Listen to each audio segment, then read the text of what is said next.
వంచుకునే విధంగా మాట్లాడడం జరిగింది.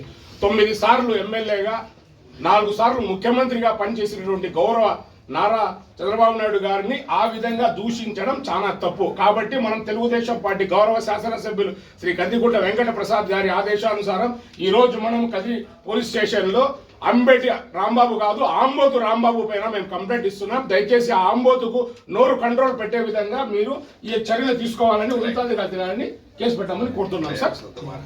Right sir, thank you sir. ఈ రాష్ట్ర గౌరవ ముఖ్యమంత్రి వర్యులు శ్రీ నారా చంద్రబాబు నాయుడు గారి గురించి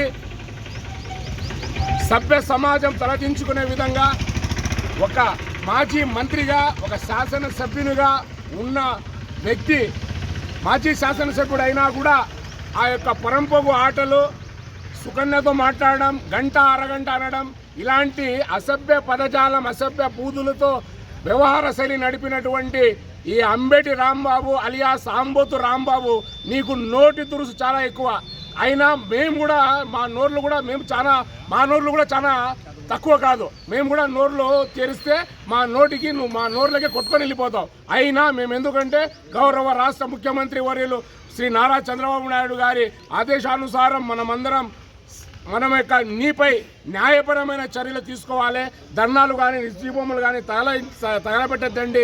మీరు పోయి పోలీస్ స్టేషన్లలో మర్యాదగా అతనిపైన గౌరవప్రదంగా ప్రజాస్వామ్య పరంగా మీరు చర్యలు తీసుకోవాలని చెప్పి ఆయన కోరడంతో ఈరోజు మేము ఈ విధంగా పోలీస్ స్టేషన్కి వచ్చి సీఏ గారికి ఈ అంబోతు రాంబాబులు, ఎందుకంటే గతంలో మీలాంటి నోర్లు ఉండే వాళ్లతోనే మీ వైసీపీ 151 నుంచి 11కు వచ్చింది.